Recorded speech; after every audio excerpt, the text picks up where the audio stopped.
Academy for giving me this opportunity for 2 days national level faculty development program.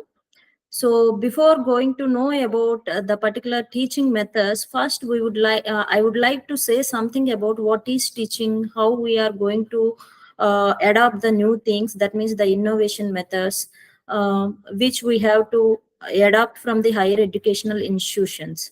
So in this particular faculty development program, we need to learn what are the teaching methodologies and strategies and how we have to adopt the new innovative methods implemented by the higher educational institutions. So the first thing is, before going to learn the teaching methodologies and strategies, first we would like to learn about what is teaching.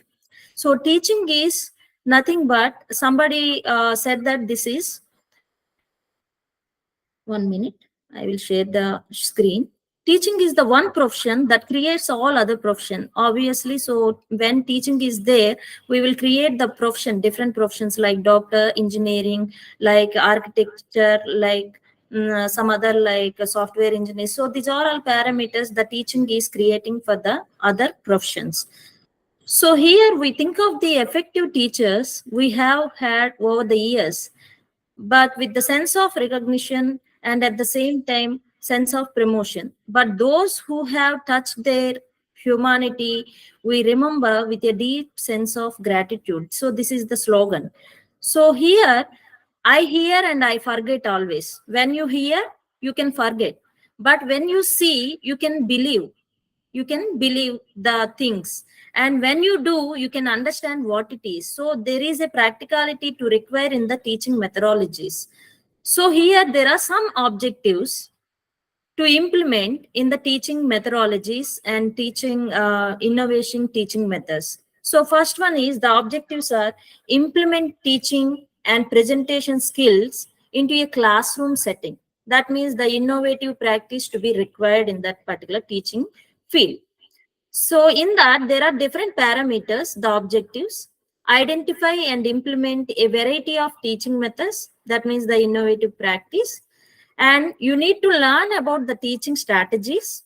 Being a teacher or being a faculty or the professor, whoever it may be, you need to always remember the strategies, or you need to learn the strategies. And the next one is the techniques to increase learners' participation in with the teaching aids. And what are the disadvantages and advantages for the teaching plan, and how you are maintaining the strategies, how you are learning the strategies for the classroom management. You need to learn the objectives of this particular teaching methodologies or innovating teaching methodologies of these particular objectives. So here, teaching is like fishing. So whenever the professor or faculty or the teacher is there, we use different methods. That means you use different lures for different fish. What is lure? Lure is nothing but you need to attract that particular methodology based on the learners. So we are having different technologies, different methods. So different, based on different learners, you need to use different lures. That means the techniques. Next one is, you use different methods for different learners. So suppose some people are liking for jigsaw puzzles, some people are liking for case study methodologies, some people are learning for group discussions, some people are learning for project based learning, some people are learning for cooperative learning. So these are all parameters. When you take it consideration, you can use different methods for different learners. And teaching is like beautiful music. So when there is, or where it is, the instructional methods or the instruments, when you use, automatically it's like a beautiful music. So when you play it alone, it makes sound. That means when you play alone. But when we play together, it's like a tune, it's like a rhythm, or it's like a feeling, or it reduces the stress and they become amazing music. So when you cooperatively do the things, when you cooperatively learn the things, it is like a big productivity. So that this is called it as teaching is like beautiful music. So there are 10 skills to require for the modern teachers. First one is commitment. Always you should be committed to some particular task. Without commitment, you can't learn anything. Taken an example of, suppose if you are bad in English, so you need to commit towards your task to learn the English. That means daily task to achieve, or daily to read the newspaper, and to know the vocabulary daily, at least 5 words. Like that, you have to commit yourself to achieve the task. Second one is preparation. Without preparation, you do not have proper indication towards to the learners or else participants. So you need to prepare at least 3 hours for the particular topic or subject, whatever it may be, to give the productivity towards to the learners. And the next one is organization. So organization is also important to get the skills required for the teachers. And the next one is toleration. Be a patient. You have the patience to give somewhat productivity to the students. Next, storytelling. When you are having something like different historical methodologies or historical requirements, you need to always tell in story method, and open for questions. So when you finish the class, always you have to raise the questions, or when you are in the middle of the class, or when you are middle in the class, you have to raise the question, so that student have to be alert, and at the same time student have to raise their questions, and they need to increase their what we call increase their levels of understanding. So that is open for questions. And social is always in the classroom. You need to be very interactive, and you need to be very communicative, and you need to be very alert for the students. And the next one is geek. So here geek is nothing but, there is a proverb, jack of all trades, master of none. It should not be like that. You should be very, very particular for one subject. That means you should be master in that. So teacher always should be a geek of himself or herself, so that he will be a master in that particular subject. So these are all the modern skills required for the teachers. So here the next one is, what are the why the teacher is a classroom setting. So the first one is focus one, content of the presentation. First, you need to ask 3 questions to the students in this. What are the questions? Ask your students to consider the 3 questions. First one is, what do I want to share? You just ask to your students. And why do I want to share it? What is the purpose to share that particular project or data or the text? How can I share it in the clearest way possible for my audience? You need to ask yourself, and you need to ask to the students also. Why I have to share that particular data?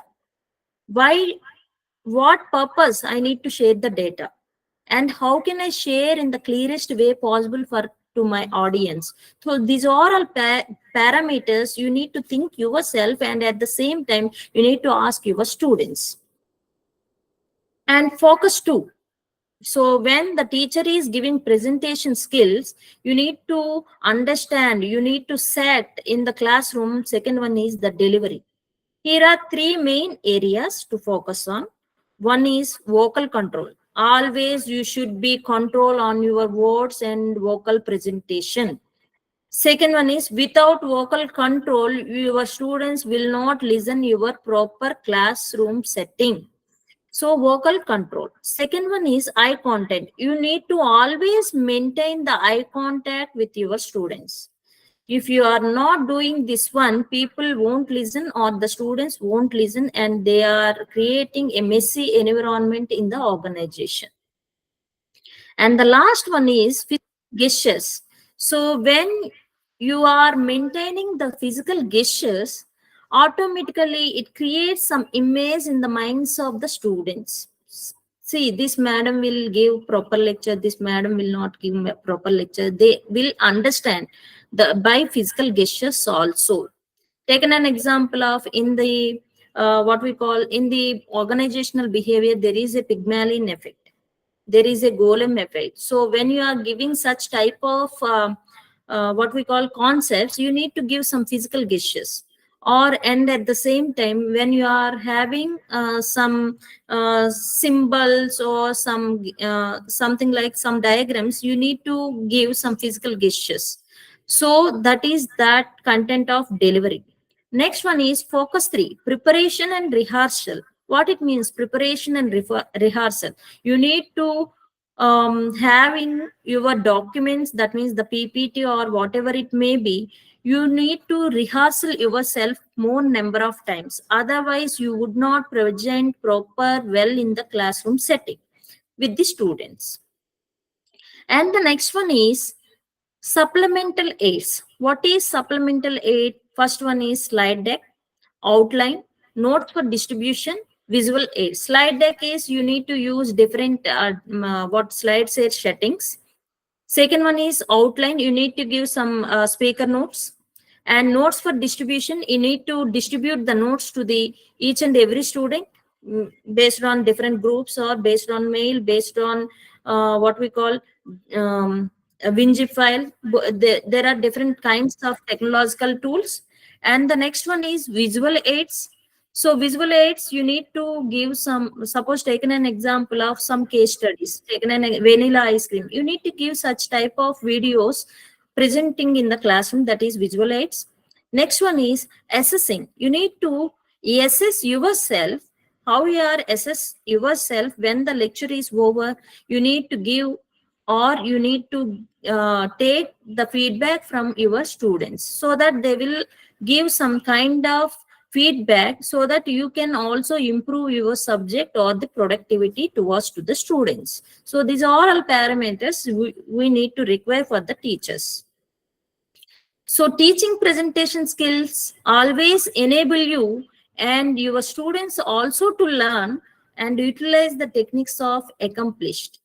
So professional speakers will allow you to make something like strides toward becoming highly successful presenters and highly successful speakers. So this is the teaching presentation skills. So what is a method? What is a method? We need to learn. So a process or the procedure for attaining an object, a systematic procedure or the technique or a mode of inquiry employed by or proper to a particular discipline or a systematic plan or followed in presenting material for instruction. So teaching is a methodology. What is a method? It is a way or technique or the process or for doing something. It is a skill or a technique. So in this, the teaching method objective is you have to orient different activities and a flow of information between the teachers and the students. What is the purpose? The information should be passed from student to the teacher or teacher to the student. So generally, according to the statistics, we learn and retain. How we will learn and retain? See, these are all percentages from the statistics. 10% is, suppose when you read, 10% is only we just read and remember.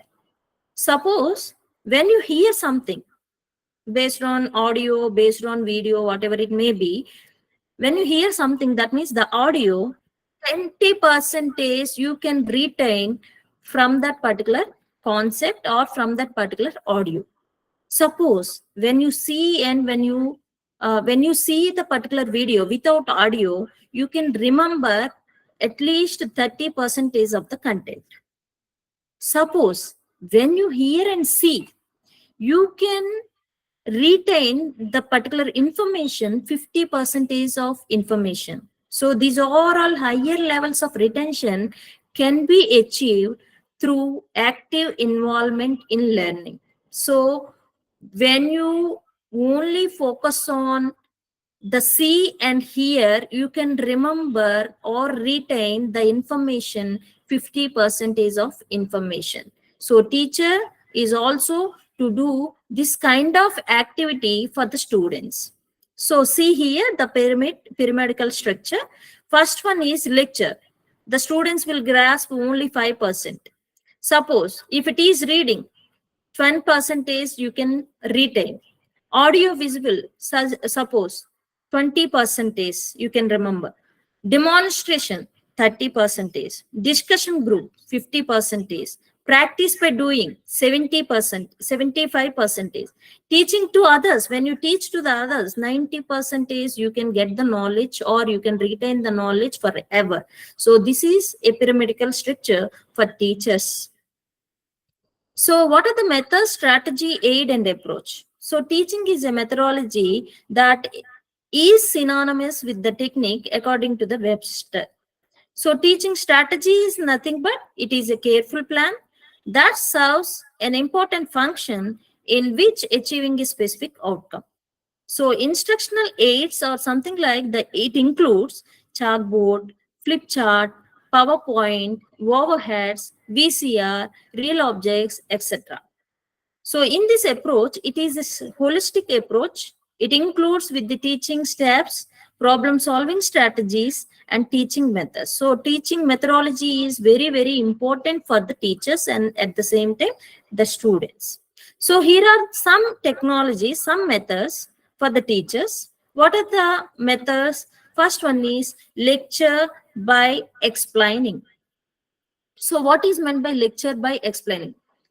So here there are some different kinds of techniques too, additional methods, role play, jigsaw, concept map, debate, cooperative learning, panel of experts, mind map, games, quizzes. So these are all we are going to use in the teaching methodology. There are some other teaching methodologies too, but before going to learn those things also, we need to just learn first these techniques. So first one is lecture. What is meant by lecture? Anybody? Anybody have any idea? Lecture? Lecture method of teaching is a popular structured way for a teacher to share knowledge with a group of students by speaking them and guiding them through a topic step by step. And it is a formal presentation by an expert in the subject matter that is to be followed by a question and answer session. So when the question and answer session is to be there, you just have to raise the questions and being to be innovative in the minds of the students. So this is the lecture method. So in this, it also known as the transmission method and at the same time formal authoritative style. So this lecture method is based on vertical learning, whereby the teacher has all the knowledge which they transmit to the students. The students are considered to have everything to learn. To have everything to the learn. So the distinguishing feature is that learning is designed and mostly determined by this instruction. This includes both in person and at the same time online classes. So in the COVID-19 pandemic era, so we used online classes generally with different platforms, that is Google, Google Meeting, Zoom, and other platforms, right? And we done the meetings with the student and the lecture with some other technological aspects. So this is the lecture method. And coming to the next one, case study. What is meant by case study? Anybody? Case study method? Case study method in teaching? Anybody? See, this case study method is, yeah. So this case study method teaching is an active form of instruction that focuses on a case and involves students learn by doing. So cases are real or invented stories that include an educational message or recount events, problems, dilemmas, theoretical or conceptual issue that requires analysis and or decision making. In this particular case study, we need to write some type of WH questions, where it is to be done, when it is to be done, how it is to be done, what is to do, what we have to do, who has to take care of that particular problem, and why we have to do that particular case study. So these are all problems to arise in that particular case study. So in this, there is one example for this. Case studies are focusing on the qualitative data using the methods such as like interviews, observations, and analysis of primary and secondary sources. Taken an example of newspapers, articles, photographs, official records. Sometimes a case study will also collect the quantitative data. So when you look into the facts of the case study, we need to take the data of quantitative also. So these are all parameters we need to require in the case study. So how is case study used in a classroom? So you have to use, you can serve as the launching pad for a class discussion, or as a project for individuals or the small groups. A single case may be presented to the several groups, with each group offering its solutions. You use it as a teaching tool. A case study engage students in research and reflective discussion. So coming to the next one is group decision. What it means, group decision? Anybody in the teaching methodology, group decision? Group decision, anybody?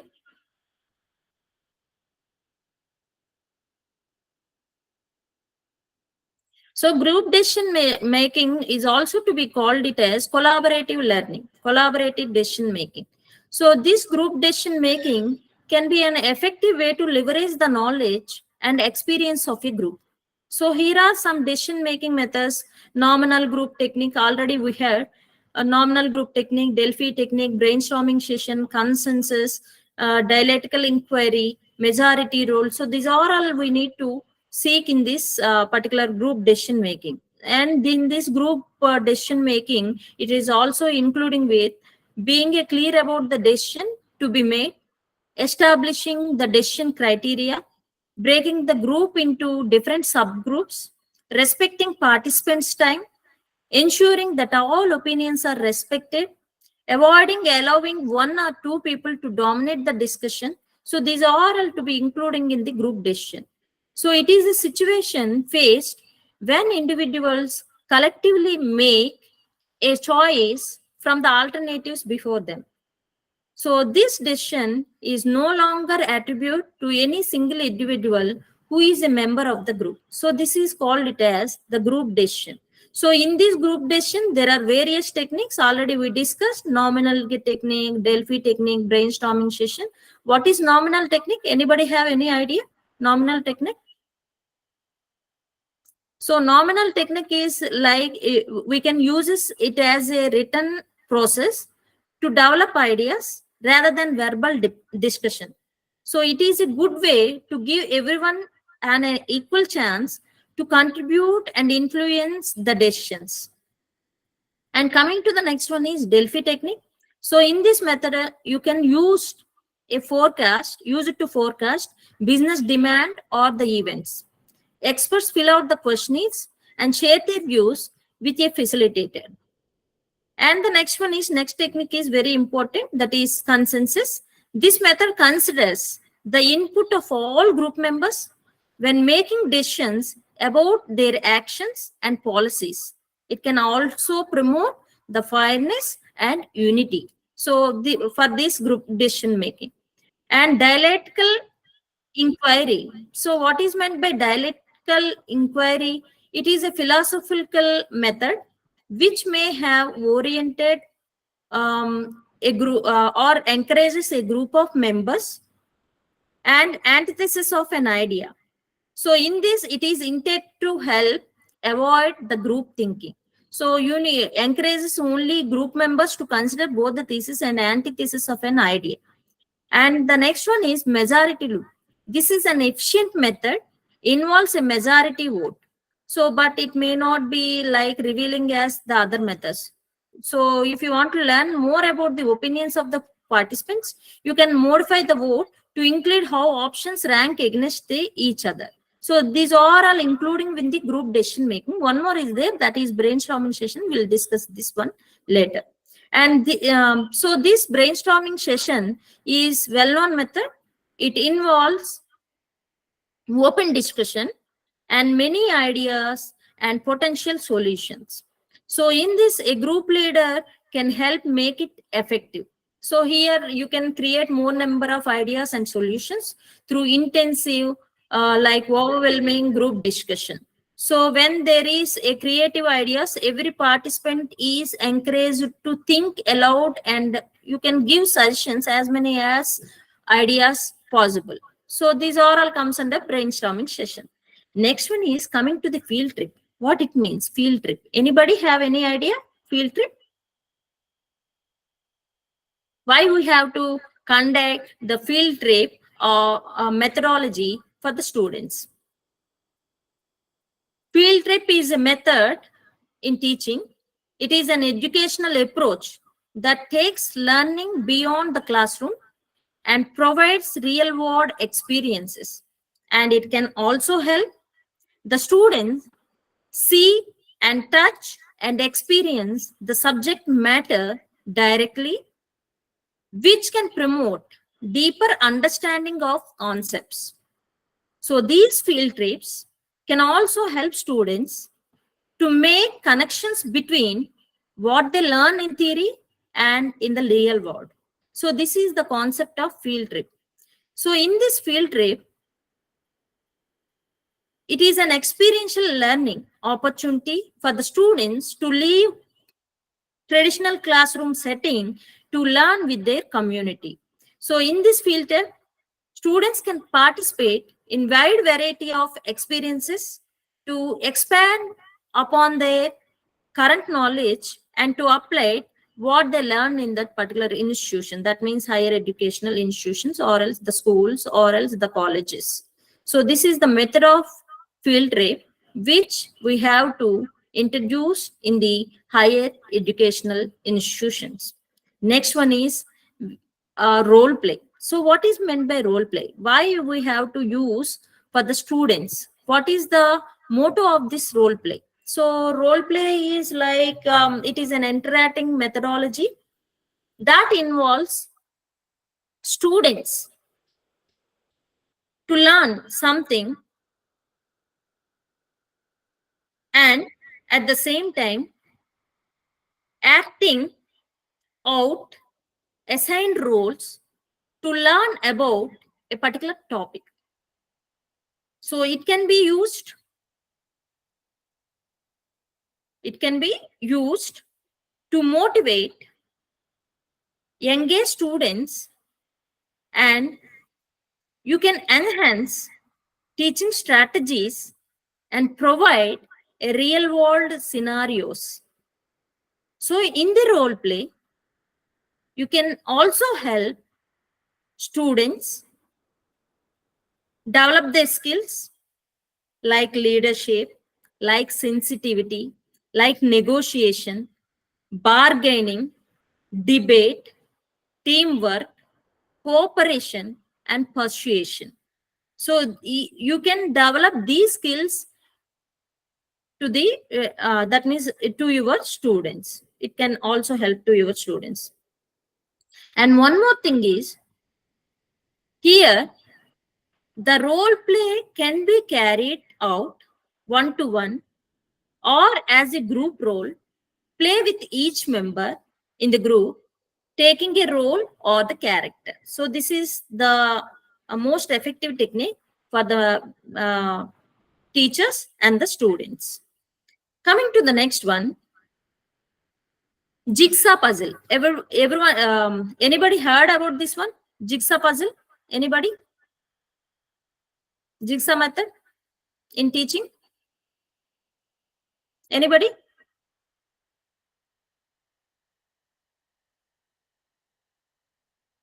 Very important. That means it creates an innovative mindset for the students. So Jigsaw is nothing but it is a cooperative learning strategy that enables each student of a home group to specialize in one aspect of a topic. So for example, taking an example of one group, suppose studies habitats of rainforest of animals. Another group studies predators of rainforest animals. So there is a teaching strategy. So here.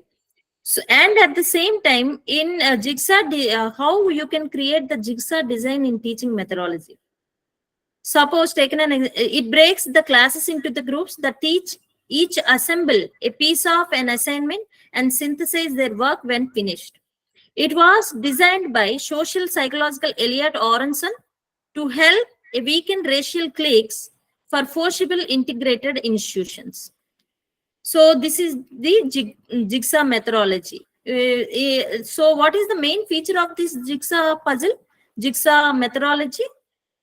Students are divided into like 4 to 5 members, with each group responsible for becoming expert on a different aspect of the same problem or the topic. So each group discusses the material for which it is responsible until all members of the group understand the material very well. So this is the technique where we can use for the students to give a complete awareness regarding the particular complete picture. So next one is concept mapping. Anybody have any idea concept mapping? These are all techniques we need to learn when you are presenting the lecture to the or deliver the lecture to the students. So concept mapping is a teaching strategy that uses visual representations to help students to understand the course content and relationships between concepts and ideas. So these concept maps can be used in any classroom, including STEM, humanities, social sciences, mathematics, languages, and arts. And it can be especially useful for the students who learn better visually but can benefit any type of learner. So there are some steps to creating an environment for concept mapping for the students. First one is you need to brainstorm the main ideas you want to study. Second one is choose an idea from your list and put it on paper or on a whiteboard or chalkboard. And third one is identify the relationships between the terms. And fourth one is come up with the linking terms to explain the relationships. And fifth one is arrange and rearrange the ideas until they make senses to you. So these are all steps you need to consider while you are preparing the concept map for your particular content. So this is, and what are the some ways of concept maps can be used in the classroom? Organize your ideas, synthesize your information, access prior knowledge, access to the students, review before a test. These are all you can have some ways concept maps used in the classroom. So this is the concept mapping. So, and coming to the next, debate. Debate is very, very effective approach in the teaching methodology. What is this debate? Anybody? Debate method of teaching? Anybody? Debate method of teaching? So debates are very interactive and representational arguments. It can be effective teaching method that helps students learn and develop skills. So how it is useful for the students? Debate can help students In the matter of explore real world issues, learn from peers, and debates can help the students develop skills such as critical thinking, communication, writing, argumentation, and listening. And debates also can help students understand diverse viewpoints and take a perspective. And debates can also help students to develop their confidence and realize their talents. So there are some tips for using debates in the classroom. What are the tips? First, allow time for preparation. You need to give some time of preparation for the students to work together for the debate or develop arguments. Second one is you need to set the rules as a teacher. Include the class in creating a clear set of rules, timings, and guidelines for the debate. And the next one is time argument. Limit arguments to 3 to 5 minutes per a person and allow time for responses. So you have to give some time for that. So these are all tips when you take into the consideration for the debates, automatically the debate can be effective for the students. So this is debate. Next one is cooperative learning. What it means cooperative learning? Anybody? Cooperating learning method, teaching method. So cooperative learning is like a teaching methodology strategy. It involves students working in small groups, like to complete a task or achieve a common goal. So this goal is help for the students to develop their social skills, such as like cooperation, teamwork, and improve their motivation, interaction, and communication. So how can the teacher use cooperative learning in the classroom? There are some 8 cooperative learning strategies. One is speed quizzes. Give each student a flashcard containing a question and answer it for that. First one. Second one is puzzle pieces. You need to jumble all the pieces for the puzzle, and student has to do that particular puzzle pieces. Assign each group member one aspect of large project. And 1 minute paper, you need to give some kind of assignment and it should be in one paper only. You need to give particular time.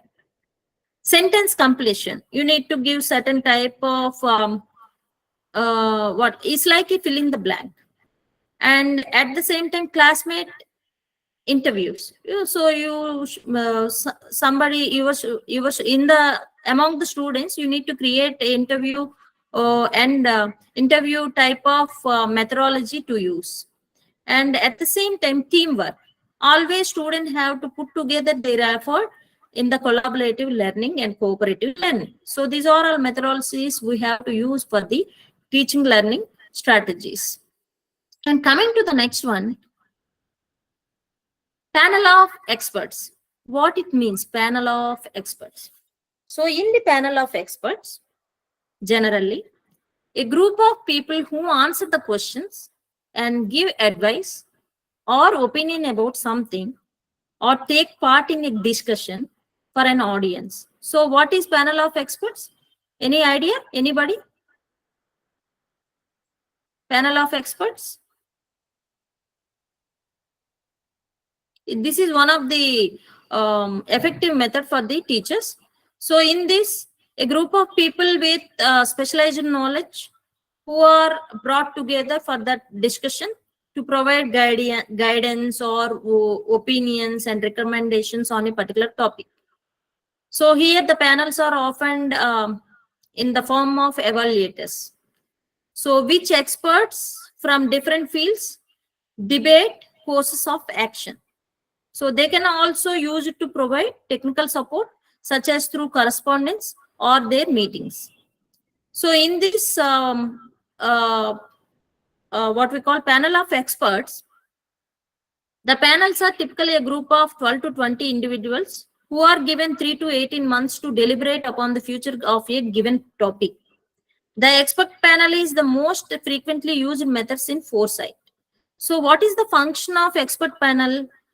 They are taken an example of deliver opinions and views on the level of clinical evidence provided for certain high risk medical devices and in vitro diagnostic medical devices. So this is the example for the panel of discussions.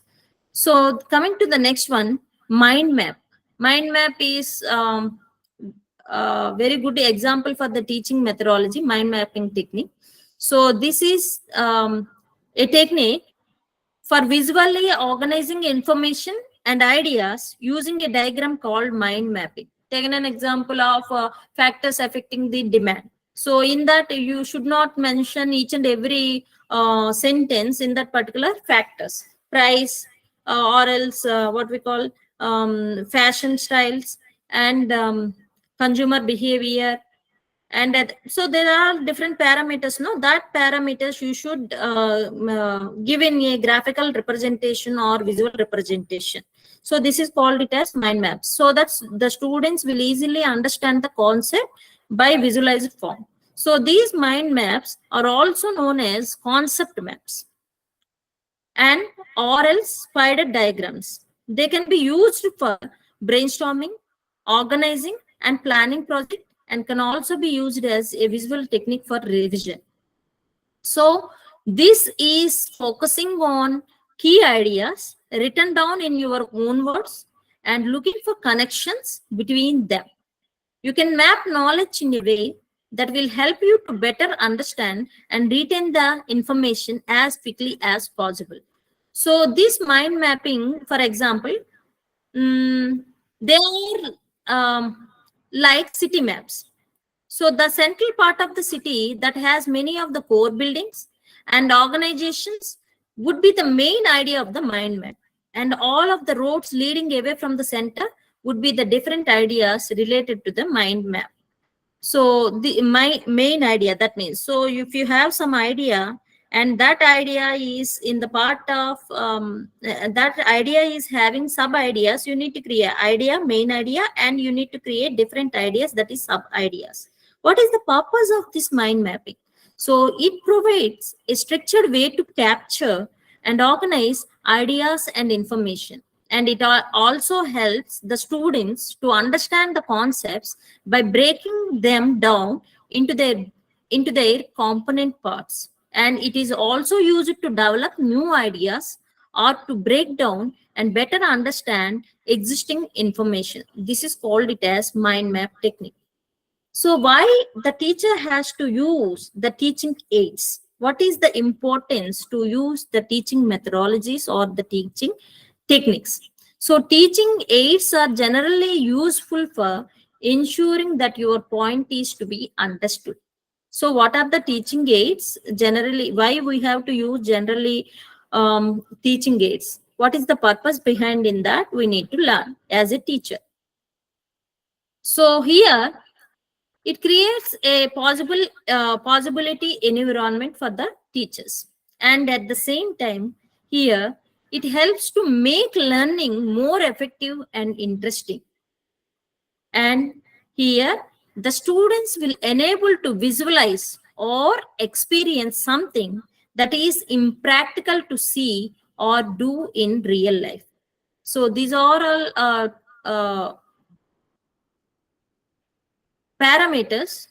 For that, we need to use teaching aids. And why we have to use teaching aids, a very important concept is clarify complex concepts. Teaching aids can break down complex ideas into more digestible parts, and visual aids like diagrams or the models can help illustrate the abstract concepts. And one more thing is, it saves the energy and time. Teaching aids can provide very quick and effective ways to convey the information and allowing teachers to cover more material in less time. And it also increases the student engagement. Teaching aids can make lessons more dynamic and interactive, and can help remove negative feelings like anxiety or fear the students may develop while learning. And at the same time, you, you can cater to different learning styles. Teaching aids can help ensure that every student, regardless of learning ability, has understood the content of the lesson. And these teaching aids will improve the thinking skills. Teaching aids can help students develop their thinking skills by allowing them to see and understand how an experiment is performed. We need to understand. Foster deeper understanding. So, like taking an example of visual aids, hands-on activities, and interactive multimedia resources can encourage students to explore concepts from multiple angles, leading to a deeper and more comprehensive understanding. So, for that reason, we need to use teaching aids or teaching methods into our curriculum. So, this is the use. So, there are some other instructional or teaching methods. So, that assists the teacher in the teaching and or learning process. So, whiteboard. So, what is whiteboard? Why we have to use whiteboard for teaching?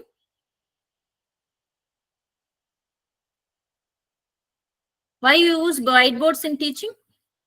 Whiteboards are great tool used in a classroom because they allow the students more effectively reinforce their concepts with diagrams and illustrations and create presentations for classroom discussions and lectures.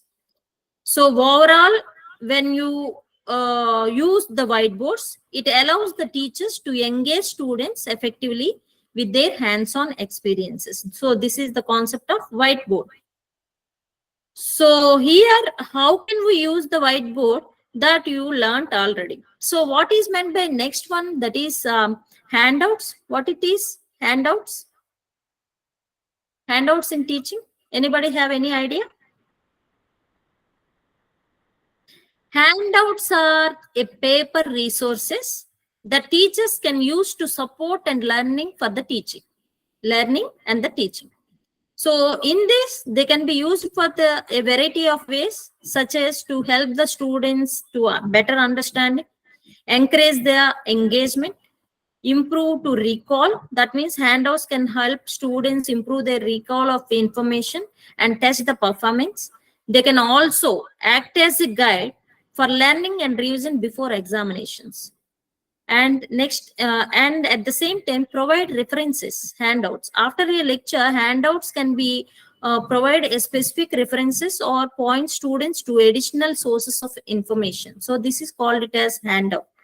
Coming to the next one is pictures or video in teaching. What it means, pictures or video in teaching? What it means? Pictures or videos in teaching? What it means? Any idea how it is helpful for the teaching methodology? So pictures can be used to transform the abstract ideas into a realistic ideas. So pictures can make facilitate further learning, and at the same time, pictures tend to engage both sides of the brain of learners and make it easier for them to remember and recall the visual stimuli provided. So videos also, it can be store the data or the information. 90% of the data, when you hear and see, you can retain the data as much as quickly. Next one is audio in teaching. So when you listen the what we call when we listen the teaching teaching by the teacher, you can always the teacher is always help the students learn through listening.